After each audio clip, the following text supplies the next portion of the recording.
It's after 8:30 here on New Year's Eve, and I've spent the day reflecting on 2023 and planning 2024. I can't remember the last time I didn't go to a dinner or a show or a New Year's Eve party, but this year I'm staying here at home and I'm going to continue working into the night because I'm worried about what is going to happen in our country in 2024. I'm giving up my New Year's Eve this year to do my part to save our country so that we have something to celebrate in the New Year's Eves to come. We all know that something is very wrong. We can feel it. Everything is uncertain and unstable, and it feels like it could all break at any moment. And we don't know exactly what's going to happen, but we feel like it could be something bad. And I don't think we realize how close we are to the 11th hour. The clock won't stop ticking, and what we're doing with every second matters more now than ever before. So I will keep working this evening, and when I'm done, I will go to bed so that I can wake up tomorrow morning on New Year's Day with a clear head and continue working. Because unless enough people care about what's happening in this country and try to help turn things around, then we won't have anything left to save. In 2024, I won't be going out, I won't be taking time off, I won't be traveling, I won't be going on vacations. I will be doing everything I can to change the direction of our country.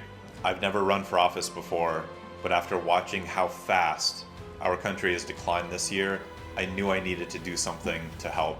And I asked myself, what is the biggest impact that I could possibly have on our country that I might be able to have a chance at making happen if I work hard enough and I work smart enough? And it was to reclaim one of the 435 seats in the House of Representatives, because too many of those seats have been taken away from us by the wealthy, the powerful, and the connected.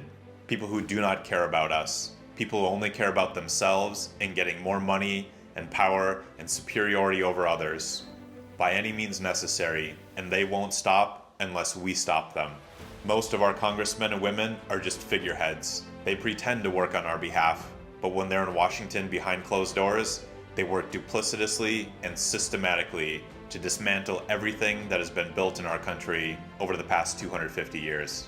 I wish that I had joined the fight sooner, but I'm here now, and I'm in the arena, and I'm going to do everything in my power to get more people to stand up, to come together, to save our country.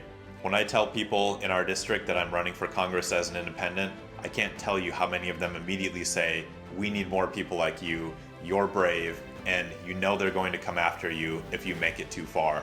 But that's exactly why I'm running, because we still have things that they can come after.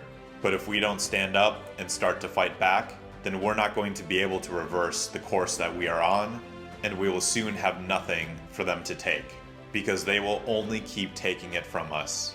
The only way to stop them is to stand up to them, to tell them they've gone too far, and to take back everything that they've taken from us. Whether you know it or not, we're in a tug of war for the fate of our country, and we've been losing ground because not enough people are grabbing the rope, digging their heels into the ground, and pulling back against those in power, against those who have corrupted every last one of our institutions. I've grabbed the rope here in California's 10th district to give the people of our district a clear choice, to either step in and grab the rope with me, or sit back and watch and hope that those who do grab the rope are going to be strong enough to pull against the powerful so that you don't have to get your hands or your shoes dirty. Because whether you are paying attention or not, whether you care about your future or not, whether you care about the future of your kids and your grandkids or not, at the stroke of midnight tonight, our country will enter its 11th hour. And if you don't believe what I'm saying and think I'm just fear-mongering, then you haven't been paying attention. America was founded in 1776.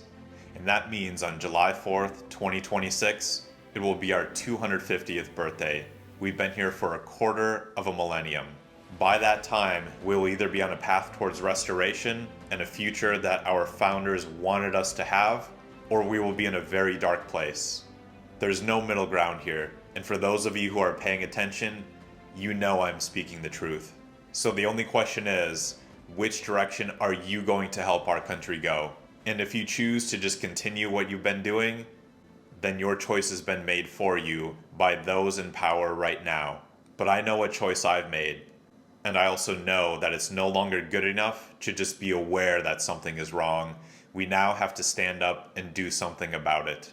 As JFK said, Ask not what your country can do for you, ask what you can do for your country.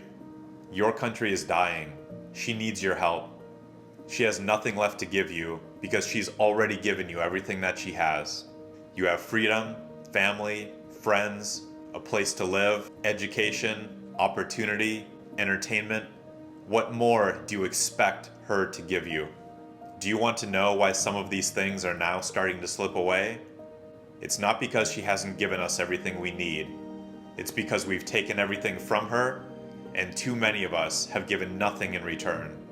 That's why we are where we are. What's happening in our country is our fault. There is no one to blame but ourselves. We let her down. We've let bad people take over her institutions. We've let our cell phones take our brains offline. We've let the media manipulate us and divide us and divert our attention from what's most important.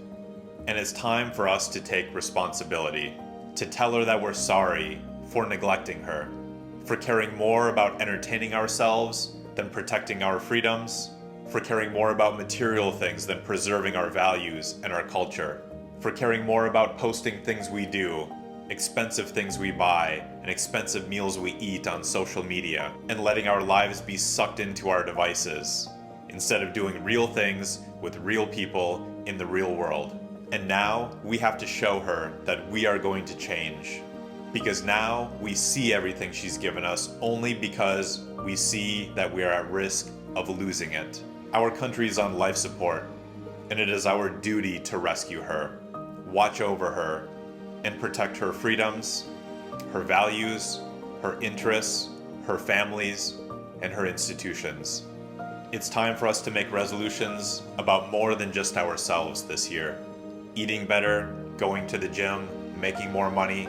This year, we need to resolve to do something to save our country because she's given us everything she has, and we need to give something back. Tomorrow, on New Year's Day, we will be in the 11th hour, and I will tell you how you can help. Happy New Year.